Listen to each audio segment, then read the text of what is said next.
मातृत्व कथा लेखक भागीरथी श्रेष्ठ। केही महिना अघिको कुरा हो। एउटा शनिबार सदाझैँ म झ्यालमा बसेर उहाँको बाटो हेर्दै थिएँ। मेरो 10 वर्षीय ठुलो छोरा भर्खर नुहाएर कोठामा पस्यो। उसले लुगा फेर्दै सोध्यो, आमा के हेरिराख्नुहुन्छ तपाईँ सधैँ? छोराको प्रश्न सुनेर मनमा लाग्यो, सानातिना कुरामा किन झुट बोल्नु? हुन त कतिपय कुरामा छोरासँग झुट बोलेकी छु, तर यसो गर्दा मलाई कति सन्तोष लाग्दैनथ्यो। योभन्दा बढ्ता असन्तोष त्यति बेला लाग्थ्यो जति बेला छोराले मेरो कुरामाथि विश्वास गर्दैनथ्यो र उल्टो शङ्का गर्थ्यो। त्यतिखेर मेरो अनुहार जङ्गलमा झारिएको रुखको ठुटो जस्तै हुन्थ्यो।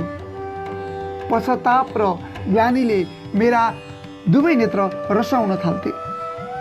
कहिले सोधेको प्रश्नको जवाफ हुन त जे भनिदिए पनि हुन्थ्यो, तर नभएको कुरा भन्न मन लागेन। केही होइन छोरा, सुबोध अङ्कललाई किन दिनदिनै आउनुहुन्छ हामी कहाँ? नरुचाए झैँ गरी उसले प्रश्न गर्यो। किन, तिमीलाई मन पर्दैन र? उहाँले तिमी हामी सबैलाई माया गर्नुहुन्छ। उसको मुख र प्रश्नमा झल्केको अरुचिमा विश्वास दिलाउनुपर्छ भन्ने विचारले म पूर्वाग्रह पीडित थिएँ। आमा, सुबोध अङ्कल मन पर्दैन मलाई। छोराको कुरा सुनेर म झस्किएँ। उसको भनाइमा नैराश्य बिम्बित हुन्थ्यो।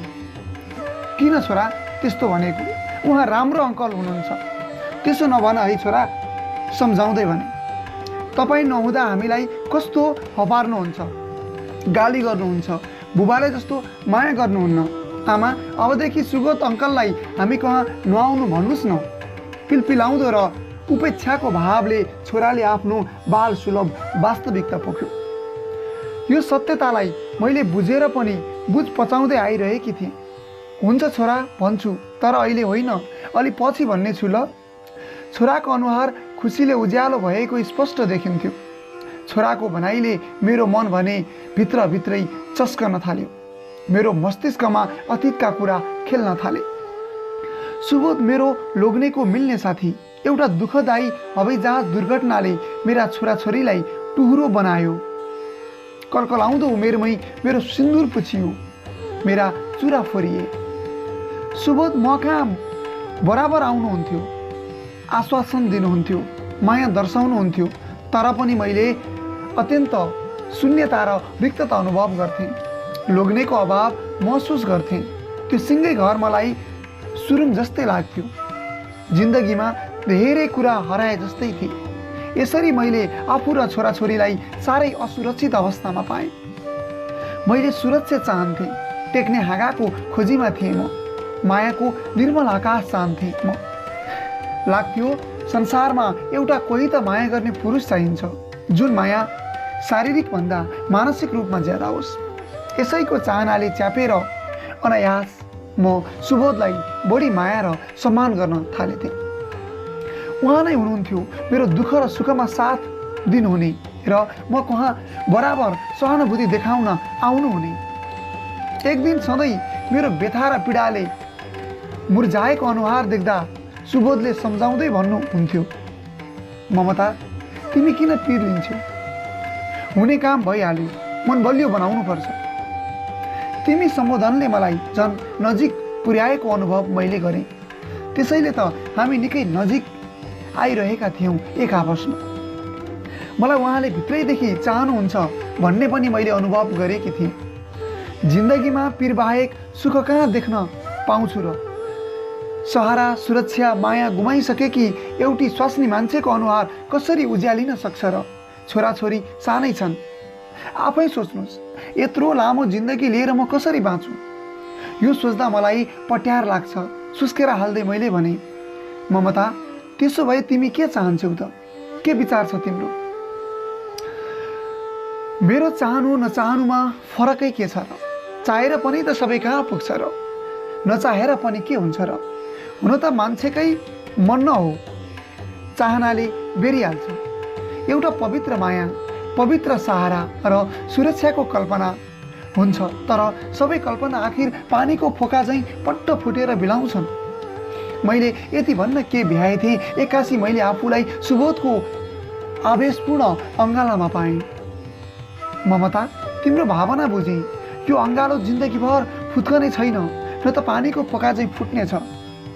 लोग्नेको न्यानो अँगालो नपाएको 1 वर्षपछि सुबोधको न्यानो अँगालो पाउँदा मलाई रमाइलो त लाग्यो, तर म अकमकिएँ। के गरौँ जस्तो भयो। अनजानमै भलभल निस्केको आँसुलाई सुबोधले आफ्ना हातले पुछिरहनु भयो। धेरै बेरसम्म उहाँको हात पन्छाइन। विश्वास र मायाले हेरेपछि उहाँलाई देवता मान्न थाले। उहाँको मायालाई अनुपम उपहार सम्झे। प्रसन्नतापूर्वक हामीले एक अर्काको प्रेम स्वीकार्यौँ। त्यो दिन मेरा लागि ढकमक्क भएर न्यानो घाम लाग्यो। नाङ्गिसकेका मियालका हाँगामा झकमक्क फुल फुल्न लागे। मेरो चारैतिर कनक चम्पाको मिठो बास्ना फैलिन थाल्यो। हामी धेरै बेर कोठामा बस्यौँ। उहाँ फर्किनु भएपछि मनभित्र अनेक किसिमका विचार खेल्न थाले। के मैले कुबाटामा टेकेँ कि त छैन? मैले राम्रो गरेँ त? के निर्णय छिटो त भएन? मेरा छोराछोरीको भविष्य के होला? हिसाबै गर्ने हो भने मान्छेको सोचाइले त ब्रह्माण्डै राख्छ। सोच्दैमा त्यो हुनैपर्छ भन्ने त थिएन।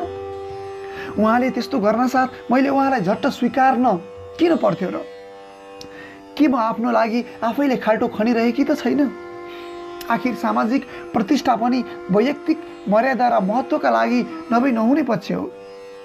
त्यसैले यो समाज र परम्पराको समर्थनको सम्भावित प्रतिकारले मलाई झन् डर लाग्न थाल्यो। आखिर हाम्रो धार्मिक सामाजिक परम्पराले यही देख्न चाहन्छ कि विधवा स्वास्नी मान्छे सधैँ विधवाकै रूपमा रहोस्। यसरी मनभरि कहिले खुसीका डोब देखिन्छन् भने कहिले शङ्का उपशङ्का र लाजका छाया अगाडि पछाडि तेर्सिन थाले। सोचे भोलि समाजले भन्ने छ यो आइमाई लोग्नेको साथमा छैन, लोग्नेलाई नर्कमा पारी। यसरी सोच्दा सोच्दै मनमा विद्रोह उठ्यो। किन यसरी डर मान्नु? लोग्ने हुँदा हाम्रो जिन्दगी कति मनमोहक थियो। लोग्ने मेरा लागि सर्वस्व हुनुहुन्थ्यो। उहाँपछि आफ्नो र छोराछोरीका लागि सहारा र माया खोजे त के बिराएँ मैले? परम्परा र बन्धनलाई तोडेर के अपराध गरेँ मैले? समयको माग पनि यही हो। 2 दिनको जिन्दगीलाई किन मरुभूमि बनाउने? निरस जिन्दगीलाई रसाउन मायाको सङ्लो नदी चाहिन्छ, छहरीदार ओत चाहिन्छ। जिन्दगी हाँसो रोदन दुःख पीडा कथा व्यथाले भरिएको सामूहिक भेल हो। आपद सुख र दुःख सबैलाई पर्छ। सबैले सबै कुरा भोग्नु नै पर्छ।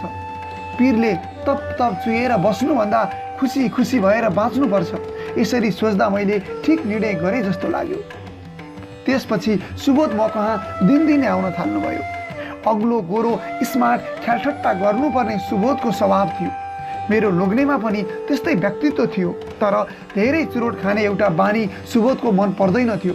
तापनि भन्ने साहस भने गर्दिनथे। त्यसै त मेरो स्वभाव गम्भीर थियो।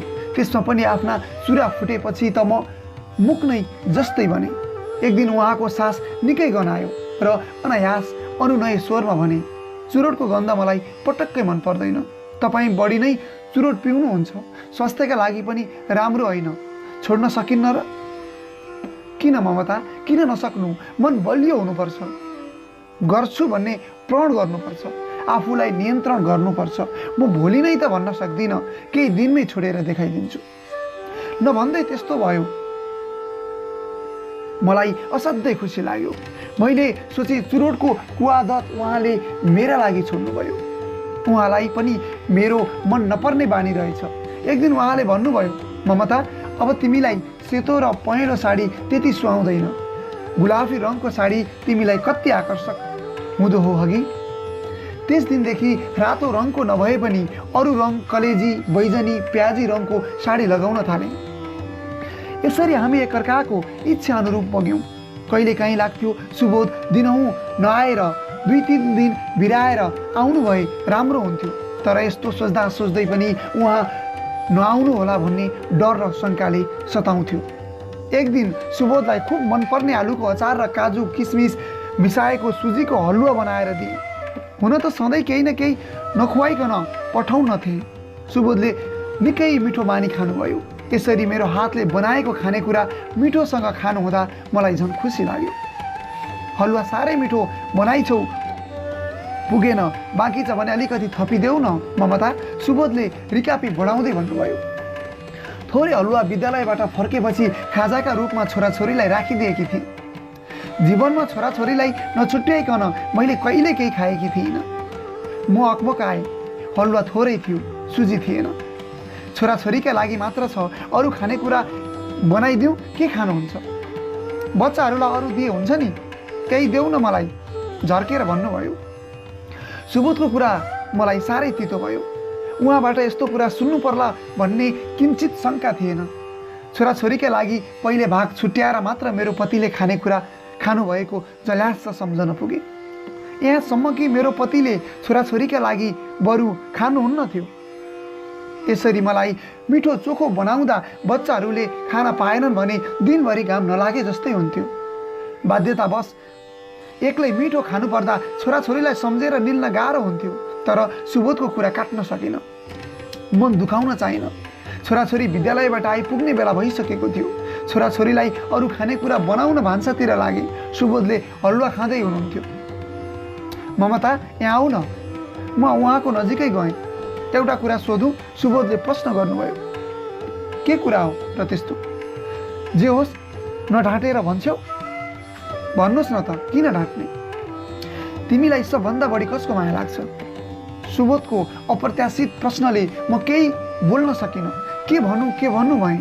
झट्ट शब्द छुट्यो। संसारमा सबभन्दा बढी माया त मान्छेले आफैलाई गर्छ, होइन र? त्यो त सबैले बुझेको र जानेको कुरा हो। त्यसपछि अझ कसको? तपाईँको, छोराछोरीको। स्वाभाविक रूपमा मैले जवाफ दिएँ। म त चाहन्छु तिम्रा छोराछोरीलाई भन्दा बढी मलाई बढ्ता माया गर। सुबोधको कुरा सुनेर एकछिन त चित्त दुख्यो। छोराछोरीको माया, लोग्नेको माया, अरूको माया छुट्टा छुट्टै हुन्। मायाको आफ्नै विशेषता छ। तपाईँलाई माया मात्र होइन, देवताका रूपमा स्वीकारेको छु। तर छोराछोरीको माया पनि असाध्य लाग्छ। फुङ्ग उडेको मुख बनाउनु भयो सुबोधले। सुबोधको कुरा मन नपरे पनि व्यक्त गर्न सक्ने हिम्मत ममा थिएन। एकैछिनपछि छोराछोरी आमा आमा भन्दै आइपुगे। खानेकुरा दिनुहोस् न आमा, भोक लाग्यो। दुवै छोराछोरी मलाई समात्दै चिच्याउन थाले। मन भारी भयो। सम्झे छोराछोरीले हलुवा खान पाएनन्। बच्चाले डिस्टर्ब गरेको मन पर्दैन मलाई, पैसा दिएर बाहिर खान जाऊ भन, सुबोधले झिजो मानेको स्वरमा भन्नुभयो। भान्सामा गएर अरू खानेकुरा बनाइदिने इच्छा थियो। म केही बोल्न सकिनँ। मुटु ढ्याङ ढ्याङ बज्न थाल्यो। अशान्तको प्रवाह बग्न थाल्यो। अत्यन्त कठिनाइसँग बच्चालाई पर्सबाट पैसा झिकेर बाहिर खान जाऊ भने लाग्यो छोराछोरी मन नपराई बाहिर खान गइरहेछन्। उनीहरूको अनुहारमा खिन्नता थियो। उनीहरूलाई पनि घरकै मिठो खानेकुरा खाने इच्छा थियो होला। पैसा दिएकामा उनीहरू खुसी थिएनन्। छोराले सम्झ्यो होला आमाले खानेकुरा बनाइदिनु भएन। सोचे के छोराछोरीको मन दुखाउनु राम्रो हो त? सुबोधको कुरा पनि काट्न सक्दिनथे। यो कारण कि उहाँ पराई भइदिनु होला, मदेखि टाढा जानु होला। सुबोधमा उदात्त भावना खोजेकी थिए, पावन पक्ष खोजेकी थिए।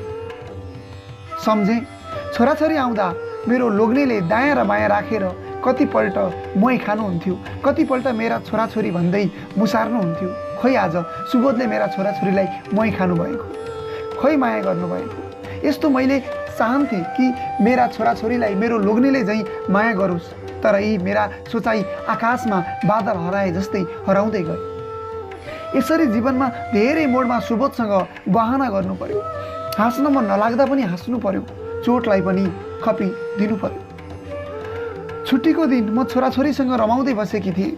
थाहा थियो उहाँ छिट्टै आउनुहुन्छ भन्ने। उहाँ एकैछिनपछि आइपुग्नुभयो। उहाँले मेरो पर्स खोल्नुभयो। छोराछोरीलाई पैसा दिँदै भन्नुभयो, तिमीहरू सबै बाहिर खेल्न जाऊ। कति हतारोसँग मेरा दुवै छोराछोरीलाई लखेट्नुभयो। यसरी उहाँले सबै कुरामा अधिकार जमाइसक्नु भएको थियो। छोराछोरी पहिले त मानेनन्। सुबोधले आँखा तर्नु भएपछि दुवै छोराछोरी लुरु लुरु बाहिर गए। तर छोराको अनुहारमा रिस उम्रिएको थियो जो मैले नबुझेको होइन। एक किसिमको डर तुरुन्तै म भित्र जन्मिहाल्यो कि छोरो मसँग रिसाउला अथवा सबै कुरा थाहा पाएर मलाई घृणा गर्ला। छोराछोरीलाई टाढा राख्न सक्दिनथे। एकैछिन नदेख्दा पनि मन खल्लो भइरहन्थ्यो। त्यो दिन कपाल दुखिरहेथ्यो, जिउ भारी भइरहेथ्यो, मन चटक चटक भइरहेथ्यो। मलाई बोल्न मन लागेको थिएन। ढोका लगाइदेऊ ममता, सुबोधको आदेश थियो।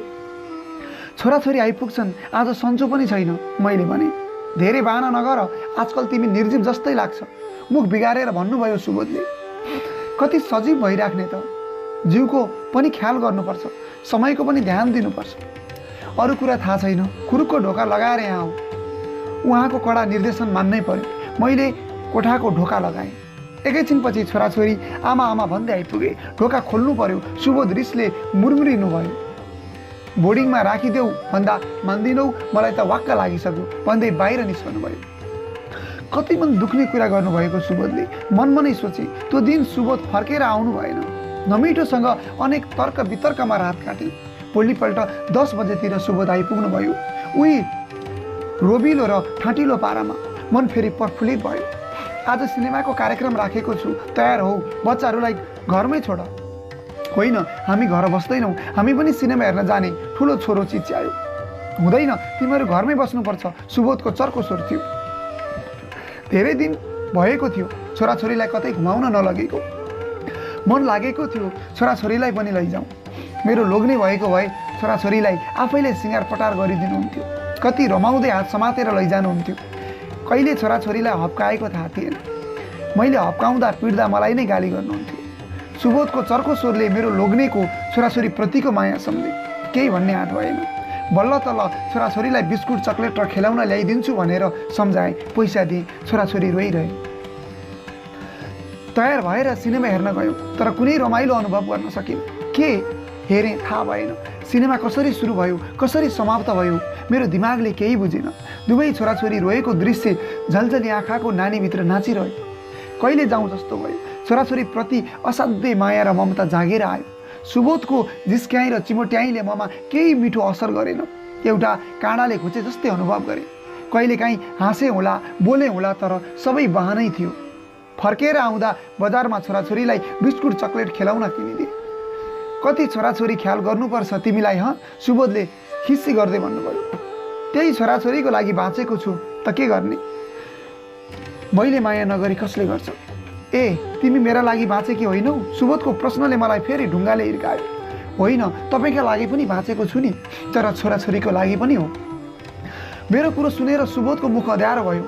लाग्यो कस्तो सङ्कीर्ण विचार सुबोधले। किन सुबोधले आफ्नो माया र विचारलाई फराकिलो पार्न सक्नुहुन्न? घर फर्काँदा छोराछोरी रुँदै बसेका थिए। मन चरचर्ती चिरियो। सुबोधले मेरो बिमारीमाथि पनि वास्ता गर्नुहुन्न थियो। सधैँ मलाई कोपर्न, लुच्न र चाट्न चाहनुहुन्थ्यो। यति बेला मलाई भयङ्कर द्वन्द्वले च्याप्थ्यो। यस्तो बेला बढ्ता माया मानसिक होस् भन्ने चाहन्थे, चाहे जस्तोको आउनु। एक दिन मेरी सानी छोरी बाहिर खेल्न निस्केकी 9 बज्दा पनि घर फर्किन। त्यति बेला सुबोध घरमै हुनुहुन्थ्यो। मैले रुँदै छोरीलाई खोज्न सुबोधसँग अनुरोध गरेँ। छोरालाई लिएर म झट्टै निस्किहालेँ। अरू चिनेका दाई भाइलाई पनि सुनाएँ। कति ठाउँमा खोज्दा पनि छोरीलाई पाउन सकिनँ। पसिनाले बेसरी भिजे र घर फर्के। हातखुट्टा लत्राक लुत्रुक भइसकेका थिए। मुटुको धड्कन जोडसँग बजिरहेथ्यो। घर फर्कँदा सुबोध पलङमा पल्टेर किताब पढिराख्नु भएको थियो। मन साह्रै विक्षिप्त भयो। किन पसिने पसिना भएर खोज्न गए कि? पुलिसले पाएपछि रेडियोबाट खबर दिइहाल्छन् नि। सुबोधको बेवास्ताको र लापरवाहीको कुरा सुनेर मलाई अचानकमा राखेर खुकुरीले टुक्राए जस्तै लाग्यो। अत्यन्त सङ्कटमय वातावरण देखेँ। काँडै काँडाको झाङमा फालिदिए जस्तो लाग्यो। शरीरभरि नीलडाम उम्रे जस्तो लाग्यो। अब प्रश्न गर्छु, जवाब दिनु। अनर्थ सम्झे। बाघलाई गाई सम्झेर कहाँ हुन्छ र? सम्झे। आजसम्म मैले गाईलाई होइन, बाघलाई माया गरिरहेको रहेछु। विश्वास र आशा गरिरहेको रहेछु। जीवनलाई सम्पूर्ण रूपमा उहाँलाई समर्पण गरेकी थिएँ। सबै लतर पतर भए। मेरो सम्पूर्ण भावना उदास पोखरीमा फ्याँकिए। म रुँदै थिएँ, तर त्यो आँसु मैले सुबोधलाई देखाइन, सुबोधलाई केही भनेन। एकैछिनपछि एकजना भाइ दगुर्दै आयो म कहाँ। दिदी, चन्द्रमा अस्पतालमा छिन्, मोटरसाइकलले धक्का दिएछ। चन्द्रमा मेरी सानी छोरी। भाइको कुराले म बेहोस भएछु। कति बेला होसमा आएँ थाहा भएन। उड्दा सुबोधको काखमा थिएँ। भाइले मेरो कपालमा पानी राख्दै थियो। दिदी, चन्द्रमा बहिनीलाई खास चोट लागेको छैन, होसमै छिन्, नआत्तिनुहोस्, अस्पतालमा हिँड्नुहोस्। त्यो भाइसँग ट्याक्सीमा बसेर अस्पताल आउन थालेँ। आउने बेलामा सुबोधले भन्नुभयो, मलाई साह्रै पेट दुखेको छ, चन्द्रमालाई धेरै चोट लागेको रहेनछ, सँगै ल्याऊ। वास्तवमा सुबोध मसँगै जानु पर्थ्यो। अस्पतालमा बिछौनामा छोरीलाई देख्दा भक्कानो फुटेर आयो। छोरीलाई च्यापेर रुन थाले। दाहिने हात भाँचिएर प्लास्टर गरिसकेको थियो। अरू खास चोट नभएकाले छोरीलाई त्यही दिन घरमा ल्याए। सुबोध पलङमै सुतिराख्नु भएको थियो। रिस उम्लदा उम्लदा मुखभरि आइसकेको थियो। यस्तो लाग्यो धरतीभित्रबाट ज्वालामुखी फुटेर लाभा निस्कँदैछ। एउटा मृत विश्वास, आस्था र रिसको ज्वाला फ्याँके सुबोधमाथि। उहाँको मुखै हेर्न मन लागेन, जुन मुखलाई कति लोभी भएर हेर्ने गर्थे। यो मेरो पहिलो रिस थियो उहाँमाथि। घृणाको पर्खाल उभिदियो अगाडि, सद्भावनाको पुल भत्किदियो। सोचे मेरी छोरी हराउँदा पनि सुबोधलाई चित्त दुखेन। अझ योभन्दा बढ्ता एक्सिडेन्ट भयो भन्ने सुन्दा पनि उहाँले पेट दुखेको बहाना गर्नुभयो। अस्पतालसम्म जानु भएन। आफ्नो रगतमाथि श्रद्धा, माया र करुणाको बदला घृणा राख्ने सुबोधसँग मैले किन सम्बन्ध राख्ने? सम्बन्ध राख्नु पनि अब अपराध सम्झन थाले। किनभने मेरा छोराछोरी मेरा लागि चन्द्र र सूर्य हुन्। सुबोधलाई जसरी मैले माया गरेँ, जुन विश्वास र आस्था राखेँ, तर कहिले पनि मेरा छोराछोरीलाई मायाले बोलाउनु भएको सुनिनँ। छोराछोरीमाथि उहाँको ईर्ष्या थियो, जलन थियो। कत्रो दुर्भाग्य थियो मेरा लागि, मेरा छोराछोरीका लागि सुबोधसँग सम्बन्ध राख्नु मेरो आफ्नै स्वार्थ नभई छोराछोरीको स्वार्थ पनि गाँसिएको थियो। क्रोध मभित्र बढ्दै गयो। सुबोधको उपस्थिति अब मेरो लागि असन्तोषको रूप बन्यो। छोरीको दुर्घटनापछि मेरो मौनता व्याप्त हुँदै थियो। मेरा उल्लास र उमङ्ग हराउँदै थियो। अब कुनै पनि कुरा मनमा नराखेर व्यक्त गर्ने बाटो खोज्दै थिएँ। एक दिन सुबोधले मेरो हात समात्दै भन्नुभयो, ममता, मलाई थाहा छ तिमी निकै परिवर्तन भइसकेकी छौ। यसको कारण के हो? मेरो अन्तरात्माको असन्तोषको कोचिएको पोको पोख्ने ठिक ठाउँ थियो यो। मेरो वेदनाले पाकेको घाउ फुटिसकेको थियो। सत्य र न्यायका लागि कठिन जीवन सुरु भए पनि केही छैन। सुबोध मेरो जीवन रुखमा जोडिएको मसिनो हाँगा हो भने छोराछोरी मेरो जीवन रुखका जरा, हाँगा, बिगा, फल सबै हुन्। छोराछोरीलाई लत्याएर सुबोधलाई सकारूँ, यो मेरो जीवनको भयङ्कर भुल र अपराध हुनेछ। यो भुल र अपराधलाई कसैले क्षमा गर्ने छैन। सुबोधलाई लत्याएर छोराछोरीलाई च्यापुँ, यो मेरो त्याग र धर्म हुनेछ, स्वार्थ हुने छैन। किन जवाफ नदिए कि सुबोधको प्रश्नले झस्केँ र भन्ने आँट गरेँ। आज म तपाईँसँग अन्तिम फैसला गर्दैछु, जुन फैसलाले तपाईँलाई चोट पर्ला र मलाई पनि पर्न सक्छ। मैले आफ्ना छोराछोरीका लागि यो कुरा गर्दैछु, जुन कुरा गर्छु भन्ने सपनामा पनि सोचेकी थिइनँ, न त तपाईँले नै सोच्नु भएको थियो। अब मनमा गुम्स्याएर राख्नु उचित छैन। जुन विश्वास र आस्था लिएर तपाईँको सहारा खोजेँ, त्यो सबै मृग तृष्णा रहेछ। अहिले थाहा पाएँ म कुवामा सडिरहेछु, गल्लीमा फ्याँकिरहेछु। मेरो कमजोरीका पर्खालले मेरो शब्दलाई थिचिदिएका थिए। आज ती सबै पर्खाललाई पताभुङ्ग पारिदिए।